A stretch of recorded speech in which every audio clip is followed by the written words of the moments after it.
Everybody, এই ভিডিওতে আমি ডেটা স্ট্রাকচার এন্ড অ্যালগরিদম যে সাবজেক্ট আছে তার ফুল কোর্সের ডে 2 ভিডিও নিয়ে আসছি। ডে 2 মিন সেকেন্ড ভিডিও। তো এই ভিডিওতে আমি ফার্স্ট ভিডিওতে যেটা আমি ডিসকাস করি সেটা হচ্ছে data structure, why data structure, different type of data structure. যারা তোমরা আমার এই ফার্স্ট ভিডিওটা দেখোনি তারা তোমার চ্যানেলে পেয়ে যাবে ডেটা স্ট্রাকচার অ্যালগরিদমের যে প্লে লিস্টটা আছে তার মধ্যে। তো এখানে যে টপিকটা আমি আজ ডিসকাস করবো এটা ডে 2 তে, সেটা ডাইরেক্টলি আমি একটা চ্যাপ্টারে এসে যাবো, সেটা হচ্ছে স্ট্যাক। তো ফার্স্টে যে কনসেপ্ট আসবো, what is stack, example of stack, স্ট্যাকের কনসেপ্ট সম্বন্ধে আসবো, বেসিক আইডিয়া স্ট্যাকটা এবং তার বেসিক দুটো অপারেশন যেগুলো আমরা মেনলি ডেটা স্ট্রাকচার উপর পারফর্ম করি, পুশ এন্ড পপ অপারেশন, তার অ্যালগরিদম নিয়ে আসবো। তো এই অ্যালগরিদমটা খুব ইম্পর্টেন্ট অ্যালগরিদম, কারণ পরীক্ষার সময় তোমাদের আইদার অ্যালগরিদম আছে বা সি কোড আছে। তোমরা অ্যালগরিদম জানলে সেটাকে সি কোডে ইজিলি কনভার্ট করতে পারবে ফাংশন করে। তো দুভাবেই কোশ্চেন আসতে পারে, অ্যালগরিদম ও সি কোড। তোমরা কিভাবে এটা লিখবে পুশ এন্ড পপ সেটা আমি ডিসকাস করবো। তো এটা let's start with topics of data structure stack.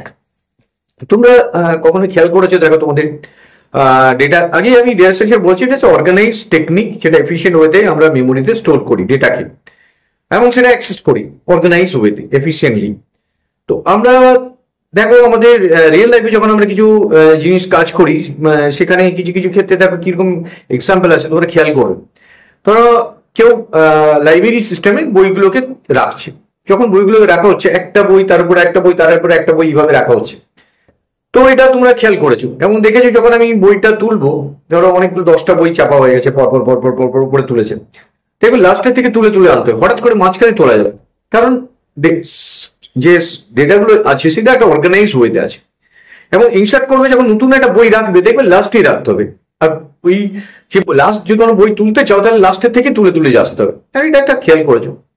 আবার দেখেছো তোমরা যে তোমরা যখন তোমাদের বাড়িতে যখন তোমরা কোনো কাজ করো, ধরো ডিশ বা খাবারের ডিশগুলোকে তোমরা পরিষ্কার করে রাখছো বা গুছিয়ে রাখছো, সেক্ষেত্রেই ডিশগুলো যখন রাখো তখন দেখবে যে অনেকগুলো যদি ডিশ থাকে, ধরো গেস্ট এসে প্রায় 20খানা আছে ডিশ আছে, তুমি কি সেপারেটলি ছড়িয়ে ছড়িয়ে রাখবে না, একটা একটা ডিশ রাখলে তার উপর আরেকটা, তারপর আরেকটা আরেকটা একটা করে এরকম করে সাজানো থাকে। যেমন বিয়ে বাড়িতে যখন বুফে সিস্টেমে খাবার হয় তখন একটা ডিশগুলো পরপর সাজানো থাকে, যারা গেস্ট আছে তারা একটা একটা করে ডিশ তোলে উপর থেকে এবং তাদেরকে দেওয়া হয়, তারপর তারা খেতে আসে। তখন এই ডিশগুলো একটার পর একটা সাজানো থাকে, উপরেরটা তোলে তারপর একটা করে এইভাবে অ্যাক্সেস করে।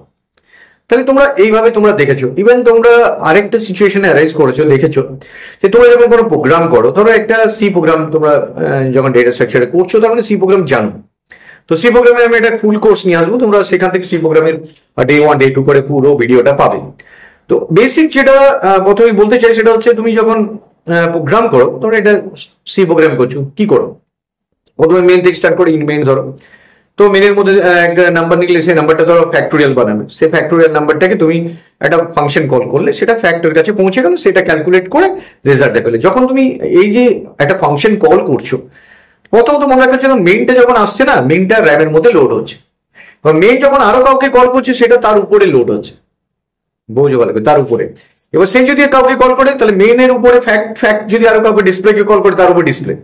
তাহলে এবার যখন মেইন ফার্স্ট কল করেছিল ফ্যাক্ট করলো ডিসপ্লেকে, ডিসপ্লে যখন কাজ শেষ করলো তখন রিটার্ন করে কাকে দিল, ফ্যাক্টকে দিল, তখন ওটা ডিলিট হয়ে গেল, পপ হয়ে গেল, তারপর ফ্যাক্টর কাছে কন্ট্রোল গেল। ফ্যাক্ট যখন পুরো কাজ কমপ্লিট করলো, ফ্যাক্টর কাজ শেষ হলো, তখন মেনের কাছে গেল, মেন বুঝলো ওর কাজ কমপ্লিট হয়ে গেছে, সব ইনস্ট্রাকশন রান হয়ে গেছে, তখন স্টপ, প্রোগ্রামটা বন্ধ হয়ে গেল, তার মানে কি মেমোরিটা খালি হয়ে গেছে।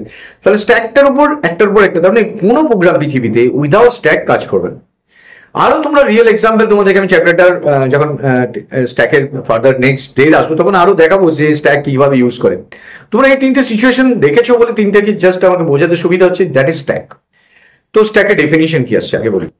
Stack is a linear data structure. তোমরা লিনিয়ার আর নন লিনিয়ার আমার আগের ভিডিওতে পেয়ে যাবে, what is linear what is non linear. তো লিনিয়ার মিন 1 by 1 সিকোয়েন্সিয়ালি থাকে অ্যাভেলেবল ডেটাগুলোকে, একটা সিকোয়েন্স অর্ডারে ডেটাগুলো থাকে। তো stack is a linear data structure. প্রথমে collection of elements in which data is inserted and deleted from top of the stack.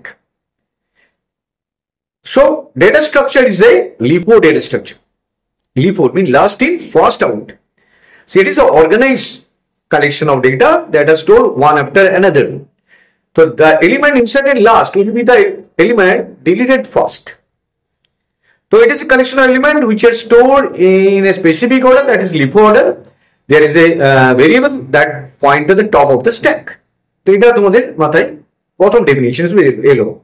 তো এটাকে বললে কি বলে, stack is a linear data structure.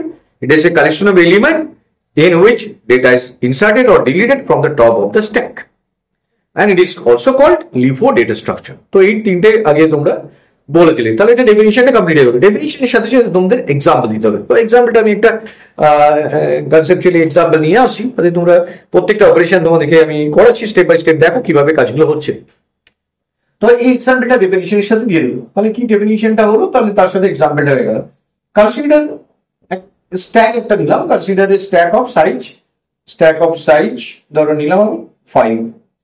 তো আমি এই স্ট্যাকটার সাইজ অলরেডি 5 বলছি, মানে কি 5টা এলিমেন্ট এর মধ্যে থাকতে পারে।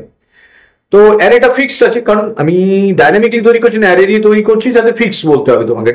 লিঙ্ক লিস্ট দিয়ে তৈরি করবো, যখন তোমরা লিঙ্ক লিস্ট শেখাবো তখন আমি স্ট্যাককে লিঙ্ক লিস্ট দিয়ে ইমপ্লিমেন্টেশনও দেখাবো। তো এটা অ্যারে দিয়ে দেখাচ্ছি, সিম্পলি তোমরা অ্যারে জানো বলে।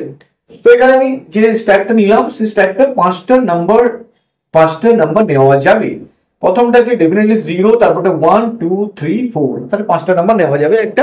একটা স্টোরেজে রাখা হয়েছে, যেই স্টোরেজের মধ্যে ডেটাগুলো সেভ থাকবে। তো ইনিশিয়ালি টপ কোথায় আছে, টপ একটা ভেরিয়েবল যে কি করে ট্র্যাক করে আমি লাস্ট কোথায় আছি। টপ আছে -1, কারণ 0 নিচে বিলোতে -1 ধরা হচ্ছে। তো এটা একটা কালেকশন অফ এলিমেন্ট যেটা অর্গানাইজ ওয়েতে রাখা হচ্ছে, অ্যারে দিয়ে রাখছি, এবং টপটা ইনিশিয়ালি -1 আছে, তার মানে বুঝলে স্ট্যাকটা এমটি আছে। তো ইনিশিয়ালি যখনই যে কোনো জিনিস নিউ ক্রিয়েট হয়, দ্যাট ইজ এমটি থাকে। এবার আমি এটার উপর একটা ফার্স্ট অপারেশন করছি, দ্যাট ইজ পুশ অপারেশন। তাহলে পুশ ব্যাপারটা কেন করা হচ্ছে, ইনসার্ট করলে হতো, ইনসার্ট নামটা দিলে হতো, যেহেতু আমি ডেটাটাকে একদম নিচে নামাচ্ছি, that's why it's push operation. তো এখানে ধরো একটা নাম্বার নিলাম, বা তোমরা একটা ক্যারেক্টারও নিতে পারো, আমি ক্যারেক্টার দিচ্ছি। তো A B what ever character নিলে বা নাম্বার নিলে, তো যেটা খুশি করো, তো কোনো অসুবিধা নেই। তো সেই ধরনের আইটেম আমি সাইজটাকে ডিক্লেয়ার করবো, অ্যারে যদি করি তাহলে ওটা ইন্টিজার ক্যার করলে ক্যারেক্টার ঢুকবে। তো আমি এখানে যখন আমি এটা করলাম, সঙ্গে সঙ্গে কি হচ্ছে, 1 2 3 4 5 0 1 2 3 4, তো টপটা হয়ে যাবে তার উপরে পজিশনে চলে যাবে। তার মানে কি টপটা এক ঘর বেড়ে যাবে। তাহলে ফার্স্টে যখন পুশ করলে সঙ্গে সঙ্গে টপটাকে এক ঘর বাড়িয়ে দিল, পুশ মানে ইনক্রিমেন্ট হলো, টপ আগে যাবে। তুমি যাবো, তোমাকে তো বসতে দেবে আগে তোমাকে, তবেই না পয়েন্ট, তোমাকে বললো চেয়ারটা তোমার জন্য অ্যাভেলেবেল, তুমি ওই লোকেশনটা পৌঁছালে আগে, তারপর তো ওখানে গিয়ে বসবে। তো ফার্স্টেই টপটাকে এক ঘর বাড়িয়ে দিল, কারণ টপটাই যেটা ছিল -1 +1 করে 0 হয়ে গেল, তাহলে টপটা হয়ে গেল 1 0, টপটা হয়ে গেল 0। এবার আমি ওই পজিশনটা পেয়ে গেছি। এবার দেখো অ্যারে যে কোনো পজিশনকে কিভাবে বুঝবে, ওই অ্যারের ঘরটাতে ঢুকে আছি আমি। তাহলে ধরো তো A of 0 ইন্ডেক্স দিয়ে বোঝানো হয়, A of 0 A of 1 A of 2। তার মানে এটা যদি অ্যারে হয়, একটা নামটা যদি স্ট্যাক দিই, তার মানে এটা যদি স্ট্যাক এটার নাম যদি স্ট্যাক দিই, স্ট্যাক ধরো 105টা আছে এখানে, তো 5টার মধ্যে এটা ইন্টিজার ক্যারেক্টার অ্যারে করছি। তো ক্যারেক্টার, তো এটা 5টা লোকেশনকে স্টোর করে রেখেছে। প্রত্যেকটা লোকেশনের ভেতরটাকে কি বোঝানো হয়, তার ইন্ডেক্স নাম্বার দিয়ে, stack of 0 stack of 1 stack of 2। তাহলে যখন আমি এটাকে ইনসার্ট করলাম, মানে পুশ অপারেশনটা কল করলাম, সঙ্গে সঙ্গে ওটা কি হলো, একটা পয়েন্টার এগিয়ে গেল, এবং লোকেশনে বুঝবো এবার ডেটাটা দিতে হবে। সেই ডেটাটা কি এই, তার মানে এই ডেটাটা এখানে চলে এলো, তার মানে ইনসার্ট অপারেশন কমপ্লিট হয়ে গেল, একটা অপারেশন। এবার ধরো তোমাকে আবার বলেছে পুশ করো, তাহলে কন্টিনিউয়াসলি ধরো 2টো নাম্বার তোমাকে পুশ করতে বলেছে। এরকম করে তোমাকে সিকোয়েন্স অপারেশন দিতে পারে, যে কোনো কম্পিটিটিভ এক্সামে এরকম সিকোয়েন্স অফ অপারেশন দিয়ে বলবে লাস্ট কি কি এলিমেন্ট হলো, বা কিভাবে কারা রইলো, এইগুলো বলে দেবো। তো এখানে করলাম পুশ বি, তাহলে কি হলো, টপটা হয়ে গেল এক ঘর বেড়ে গেল। তাহলে টপটা এখানে আমি এক ঘর বাড়িয়ে দিলাম, তাহলে এ থেকে বি তে এসে গেল টপটা। টপটা এখানে চলে এলো 0 1 2 3 4। সবসময় আগেই টপটা এগোবে, তোমাকে জায়গা আগে বলবে, তারপর তুমি সেখানে ঢুকবে, সেটা একদম সেইভাবে এগিয়ে এগিয়ে যাবে। তোমরা হচ্ছে কতক্ষণ পুশ করতে পারবো, সবসময় পুশ করে গেলে একদম ফুল হয়ে যাবে। যখন এই টপটা ইকুয়াল টু 4 চলে যাবে, তখন বলবে stack is full and it's overflow. তো এটা সিচুয়েশন, তোমরা যদি এরকম 5বার পুশ করতে করতে বলতে থাকে, তাহলে তুমি বলে দেবে স্ট্যাক ইজ ফুল, তখন আর কিছু অপারেশনের ফার্দার হবে না। ধরো এই অবস্থায় তোমাকে বলে যে পপ করতে, তো আমি বিভিন্ন রকম ভাবে কম্বিনেশন করে দেখাচ্ছি, 3টে দেখাচ্ছি, ইজিলি পরে এগুলো সবই পারো। তো এবার যদি পপ করতে বলে, পপ করার সময় কি হবে, আগে তোমাকে যে ডেটাটা ডিলিট করতে বলেছে সেটাকে তুলে এক জায়গায় রাখবে। ধর তোমাকে চেয়ারে বসিয়েছে, তোমাকে বললো যে আমার চেয়ারটা দরকার, তোমার চেয়ারটাকে টেনে নেবে, তাহলে তুমি তো পড়ে যাবে চেয়ারের থেকে। তাহলে তোমাকে আগে সেফলি একটা জায়গায় রিমুভ করতে হবে তোমাকে, তারপর চেয়ারটাকে সরাতে হবে। সেম কেস হবে এখানে। টপটাকে অনেকে ভাবে যে টপটাকে নামিয়ে দেবো, আরে নামিয়ে দেবে কেন, আগে বিটাকে তুলে অন্য জায়গায় রাখো, তাহলে বিটাকে আগে তুলে অন্য জায়গায় রাখো, তারপর গিয়ে তোমার যখনই রেখে দিলে সেই ভ্যালুটা পয়েন্টটাকে নামিয়ে দিল নিচের দিকে। এবার তার মানে টপ ইকুয়াল টু আবার জিরোতে পৌঁছে গেল। মানে টপটাই হচ্ছে এমন এলিমেন্ট যেখান থেকে ইনসার্ট হলে টপ বাড়বে, ডিলিট হলে টপ কমবে। কিন্তু ডিলিট করার সময় আগে ডিলিট এলিমেন্টটাকে তুলে রাখো, তারপর মাইনাস করো। আদারওয়াইজ এটা মানে সিস্টেমটা গোলমাল হচ্ছে। কেন কি তুমি কাকে ডিলিট, এবার তোমরা ভাবছো কি গোলমাল হবে, এর মধ্যে তো রয়ে যাবে।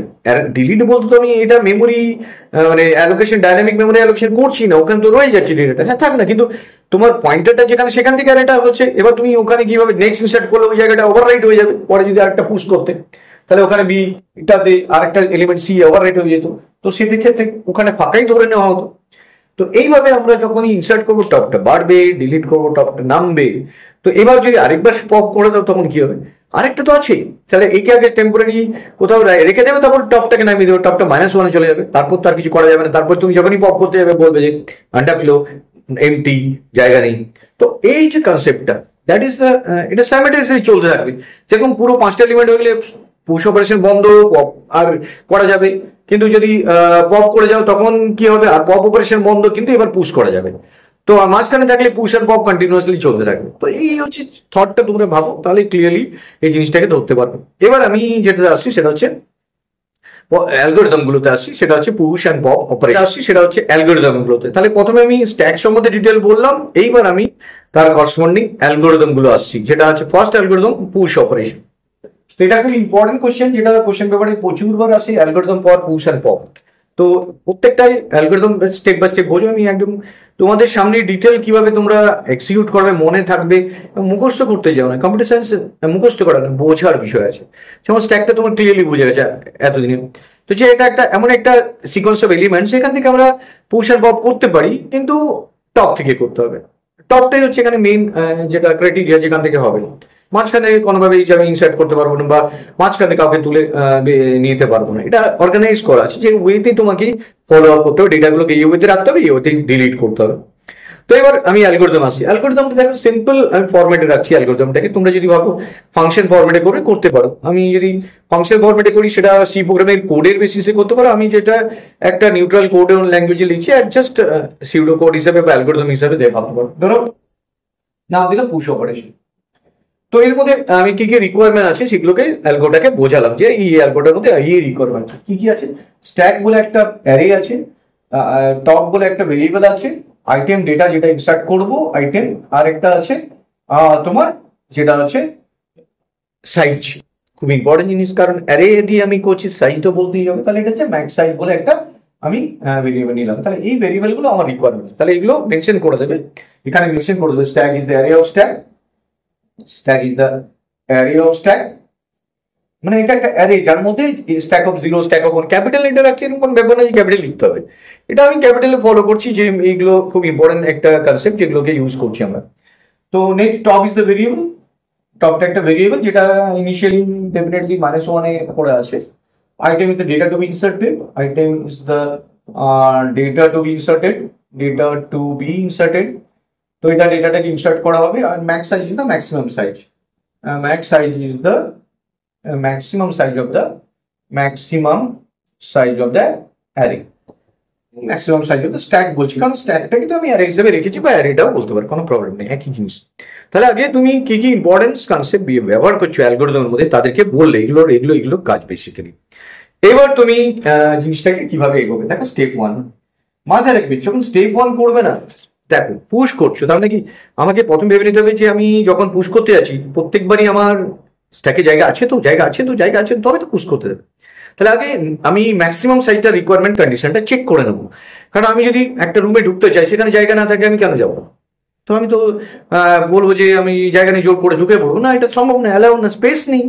তো এখানে কি করবো, দেখো কম্পিউটারকে বোঝাবো যে টপ ইকুয়াল টু কি করে বুঝলি যে ম্যাক্স সাইজ হবে। দেখো ছবি এখানে যদি এটা 4টি সাইজ হয়, ধরো 0, 1, 2, 3, তাহলে ম্যাক্স সাইজ কত? ম্যাক্স সাইজ হচ্ছে 4 আছে, ম্যাক্সিমাম সাইজ 4। তাহলে যদি কি করে বুঝবে এটা ম্যাক্সিমাম সাইজ এখানে 4 আছে, তাহলে মানে কি 4টে সাইজ -1 করলে টপ ইকুয়াল টু যদি ম্যাক্স সাইজ -1 এ পৌঁছে যায়, তাহলে বুঝলে যে দেন হয়ে গেল এটা যে আমার top equal to max size -1 হয়ে গেছে, মিলে গেছে পুরোটা। তাহলে তুমি কি এবার এখান থেকে বেরিয়ে যাও। দেন তুমি এখানে বলতে পারো print stack is full or overflow, দুটোর মধ্যে যে কোনো একটা মেসেজ দিতে পারো, তারপর তোমাকে কিন্তু ওখান থেকে বেরিয়ে যেতে হবে, কারণ ফার্দার আর কোনো কাজ করার নেই। এক্সিট মানে অ্যালগোরিদমটাই তোমার ওখান থেকে স্টপ জায়গায় নিয়ে যাবে, এন্ড নিয়ে পৌঁছে যাবে। তাহলে ফার্স্ট স্টেপ তোমরা ক্লিয়ারলি বুঝে গেছো। তোমাকে যে কোনো সিচুয়েশনে আগে দেখলো এটা কম্পিউটার, যদি ধরো এরকম সিচুয়েশনে আছো তুমি, তাহলে নাকি কম্পিউটার যখনই দেখলো ম্যাক্স সাইজ হচ্ছে এখানে কত 4 আছে, 4 মানে সমান করে 3, তাহলে টপটা কোথায় আছে 2তে আছে, 2 = 3 হচ্ছে না, তাহলে তোমাকে এখানে আর ঢুকতেই দেবে না। কারণ ই হচ্ছে ওয়ান ওয়ে কন্ডিশন, যেটা সত্যি হলে ভেতরে ঢুকতে দেবে না, হলে তোমাকে কোনো রিয়াকশনই দেবে না, স্টেপ 2তে পাঠিয়ে দেবে। তাহলে স্টেপ 2 কি করবো? তাহলে হয়ে গেল, আমি ধরলাম এটা খালি আছে, ধরো এখানে আছে, এই অবস্থায় আছে টপটা, তাহলে কম্পিউটার বুঝে গেছি যে এখানে জায়গায় স্পেস আছে, ম্যাক্স সাইজে নেই। তো এবার আমাকে সেইখান থেকে কি করতে হবে? তো ফার্স্ট কাজ হবে আমাকে টপটাকে বাড়িয়ে দেবো। তার মানে টপ একটা ভেরিয়েবল যেটা একটা পজিশনকে ধরে আছে ইনিশিয়ালি -1 কে, তাহলে স্টেপ 2তে কি করবো? টপ ইকুয়াল টপ প্লাস 1, টপটাকে আমি এক ঘর বাড়িয়ে দিলাম, তাহলে টপটা বেড়ে গেল, টপটা হয়ে গেল এক ঘর 1 থেকে 2তে পৌঁছে গেল। এবার টপটা যখনই বেড়ে গেল, ওই লোকেশনের ডেটা আমাকে ইনসার্ট করতে হবে। কিভাবে? স্টেপ 3 কি করতে হবে? ওই যে অ্যারেটার নাম হচ্ছে stack of top equal to item. তার মানে কি, আইটেম যে জায়গাটা আমরা এখানে নিয়েছিলাম, আইটেম বলতে এখানে কি, ধর এখানে পুশ বলছি, পুশ ব্র্যাকেটে সি দিচ্ছি, সিটা তো এখানে আইটেম যেটা আমি দিচ্ছি। তো সি আইটেমটা, সি যে ডেটাটা সেটা আইটেম ভেরিয়েবল ধরে আছে, সেই ভেরিয়েবল ডেটাটা আমি অ্যারের ওই লোকেশনের মধ্যে পুট করে দিচ্ছি। আর লোকেশন বলতে এই ভেতরের জায়গাটাকে স্ট্যাক অফ 1, মানে 1টাকে ধরে আছে কি টপ, তাহলে stack of top equal to item. তো একদম সিম্পল, তোমার মুখস্থ করার কোনো প্রয়োজনে ইজিলি বুঝে যাবে। টপটা যেখানে পয়েন্ট করে সেখানে আইটেমটাই রেখে দিলাম, টপটা এখানে ফাঁকা জায়গা আছে, তাহলে ফাঁকা জায়গার মধ্যে ভ্যালুটা ঢুকে পড়লো। তো এবার স্টেপ 4 এক্সিট করে গেল। তো একদম সিম্পল অ্যালগরিদম, যদি পরীক্ষা আসে একদম যেভাবে লিখালাম সেভাবে তোমরা নোট ডাউন করে রাখো এবং পরীক্ষার সময় লিখে নাও, না ফুল মার্কস পাবে। তো এটা গেল অ্যালগরিদম। তো এবার তোমরা সি প্রোগ্রামিং সেটা ইমপ্লিমেন্ট করবে, ভয়েড পুশ নাম দিলে, ভেতরে গিয়ে টপিক ইনিশিয়ালি -1 করলে, উপরে স্ট্যাক সাইজ রাখলে, এবার কোড লিখলে, সিম্পলি কল করে দিলে, পুশ করে কাজ হয়ে যাবে। তো নেক্সট অ্যালগোতে আসো। নেক্সট অ্যালগো মানে ডিলিশন অ্যালগো। আমি স্ট্যাকে যখনই অপারেশন করবো, বেসিক অপারেশন দুটোই, পুশ এন্ড পপ অপারেশন। তো এটা সেকেন্ড, আমি অ্যালগোটা সেকেন্ড অপারেশনটা কি, পপ। তো আমি এখানে পপ অপারেশন আসছি। পপ মানে ডিলিট। পপের ক্ষেত্রে কি প্যারামিটার কি কম বেশি হবে? ডেফিনেটলি সবকিছু লাগবে না আমার। টপের ক্ষেত্রে কি ম্যাক্স সাইজের কোনো প্রয়োজন নেই, কারণ নিচের দিকে নামছে, তো নিচের দিকে -0 নিচেরটা -1 আছে, তাহলে আমাকে এখানে ডেফিনেটলি ম্যাক্স সাইজটাকে আমার রিকোয়ারমেন্ট নেই। স্ট্যাকের টপ অ্যান্ড আইটেম। তো এখানে স্ট্যাকটা হচ্ছে অ্যারে অফ স্ট্যাক, সেরকম ছিল প্যারামিটার। এটাও বলতে হবে যখন অ্যালগরিদম লিখছো তখন একদম প্রপার ওয়েতে যেভাবে আমি লিখছি সেভাবে খাতায় নোট ডাউন করো। Top is the variable, item is the data to be inserted নয়, item is the variable, item is the variable where deleted element will be stored, যেখানে deleted এলিমেন্টটা স্টোর করা হয়। ম্যাক্স সাইজের রিকোয়ারমেন্ট নেই, max সাইজের requirement নেই, কোনোভাবেই max সাইজের রিকোয়ারমেন্ট নেই। তাহলে পপ স্ট্যাক হচ্ছে অ্যারেটা, top is the variable and item is the data, যেখানে আমি মানে ডিলিট করে রাখবো। তো এটা মেন কনসেপ্টটা আগে ফলো করতে। এরপর কি করবে? অ্যালগরিদমটা দেখো, ভালো করে খেয়াল করো। তো স্টেপগুলোই সবচেয়ে বেশি ইম্পর্টেন্ট। এই স্টেপগুলোই হচ্ছে তোমার কাছে সবচেয়ে মনে রাখার বিষয়। তো প্রথমে যদি অ্যালগরিদমের মধ্যে আমি ডিলিট করতে চাই, তাহলে যেমন ইনসার্টের সময় প্রথম চেক করেছিলাম কি আর কি পুশ করা যাবে, বা ডিলিট করার সময় কি আর কি পপ করা যাবে। কি করে বুঝবে আর পপ করা যাবে না? কারণ টপটা যদি একদম -1 চলে আসে, ধরো এখানে নেই, এখানে নেই, টপটা এখানে চলে এসে, তার মানে উপরে কেউই নেই অ্যাভেলেবেল, তাহলে আমি কেন ডিলিট করতে যাবো আর কাউকে? তাহলে প্রথম স্টেপ সবসময় অ্যালগরিদম গুলো মাথায় রাখবে, কন্ডিশনটা ভাববে। প্রোগ্রামের ক্ষেত্রে সবসময় তাই, আগে যেটাতে এক্সেপশন হতে পারে সেটাকে বের করো, তারপর বাকি প্রসিডিওরটা ফলো করো। কারণ ঝঞ্ঝাট আগে চেকিংটা হয়ে যাচ্ছে, চেকিং সবসময় আগে করে তারপর অপারেশন করো। অল টাইম প্রোগ্রামিং কনসেপ্টে এটা মেইন আইডিয়া রাখো। তো এই প্রথমে চেকিং করছি, চেকিং করে যদি টপটাকে দেখি -1 এসছে, দেন আমি বলবো print stack is empty or underflow, stack is empty or underflow। তো স্ট্যাকটা এমটি অর আন্ডারফ্লো এবং এক্সিট করে যাবে। আর তো কিছু করার নেই, যখন পপ আর করতেই পারছো না তখন তো আন্ডারফ্লো মেসেজটা দিয়ে বেরিয়ে গেলে এমটি। এবার স্টেপ 2তে দেখো, এই মিস্টেকটা কিন্তু ম্যাক্সিমাম স্টুডেন্ট করে। ধরো এখানে এই সিচুয়েশনটা আছে, এখানে টপটা আছে, তার মানে টপটা কোনো একটা পজিশনকে হোল্ড করছে, -1 নেই, তাহলে কিছু ডেটা কেউ আছে, তাহলে এবার তাকে ডিলিট করতে হবে। অনেক স্টুডেন্টের মধ্যে এই ভুলটা হয় কি, ওরা ভাবে যে টপটাকে আগে নামিয়ে দেবো। আরে না, সেটা আমি বলছিলাম, টপটাকে আগে নামিও না, আগে যে চেয়ারে বসেছে তাকে সরাও, সেফলি তাকে রিমুভ করো, তারপর টপটা নামাও। সেই জন্য আইটেমটার মধ্যে আগে স্ট্যাক অফ, তুমি যদি টপকে না রেখে দাও, চেয়ারে বসিয়ে রেখেছো, চেয়ারটা টেনে নিলে, হ্যাঁ বাচ্চারা অনেক সময় দুষ্টুমি বুদ্ধি করে, but it's not a legal way to remove the chair. তো তুমি লোকটাকে সেফলি বলো, দাদা আমার চেয়ারটা দরকার, আমার চেয়ারটা দরকার, আপনি ওখানে বসুন, আমি চেয়ারটা নেবো, আমার কাজ আছে। তো প্রোগ্রামের ক্ষেত্রেও সেরকমই, তুমি আইটেমটাকে তুলে রাখো এক জায়গায়, তবেই না তুমি এবার তাকে টপটাকে বলবে টপ এবার তোমার আর নিচে নামতে হবে, কারণ এরপরে তুমি নেক্সট টার্গেটটা তোমার খুঁজে নাও। তখন এখান থেকে আইটেমে চলে গেল, তাহলে টপটাকে নিচে নেমে গেল, টপটা এখন নেক্সট টার্গেট খুঁজে নিল, এরপর কাকে ডিলিট করতে হবে। ও সবসময় নেক্সট ইনসার্ট করার সময় টপ সবসময় মনে রাখি কাকে ইনসার্ট হবে, ডিলিটের সময় টপ মনে রাখি এবার এরপর কাকে ডিলিট হবে। তো এইভাবে নেক্সট স্টেপটাতে এক্সিট হয়ে যাবে। তো this is the concept of push and pop operation. খুবই ইন্টারেস্টিং কনসেপ্ট, ডেটা স্ট্রাকচার খুবই ইন্টারেস্টিং সাবজেক্ট। তোমরা এটা সি প্রোগ্রামিং ইমপ্লিমেন্টেশন আমি পরে দেখাবো, পরে ইমপ্লিমেন্টেশন আমি স্টেপ বাই স্টেপ আসছি। Every topics of data structure তখন মাস্টারিং হয়ে যাবে। মাস্টারিং ডেটা স্ট্রাকচার কোর্সটা আমি করাচ্ছি, ফুল কোর্সটা। তো এটা আমার সেকেন্ড ডে, যেটাতে আমি স্ট্যাক অ্যান্ড স্ট্যাকের operation, basic underflow overflow concept এবং এক্সাম্পল দিয়ে বোঝালাম স্ট্যাক কিভাবে কাজ করে, সেটা দেখালাম স্টেপ বাই স্টেপ। তোমরা আমার চ্যানেলটা ম্যাক্সিমাম বন্ধু বান্ধব শেয়ার করো, যাতে চ্যানেলটার ম্যাক্সিমাম লোকের কাজে লাগে, ম্যাক্সিমাম স্টুডেন্টের কাজে লাগে, নলেজ গেইন করেন। সিম্পল ওয়েতে আমি বোঝাচ্ছি, তাতে তোমাদের কাজে লাগবে, এবং এক্সাম পারপাসে তো এটা তো পাচ্ছই। So thank you very much for watching this video, share and subscribe it. Thank you.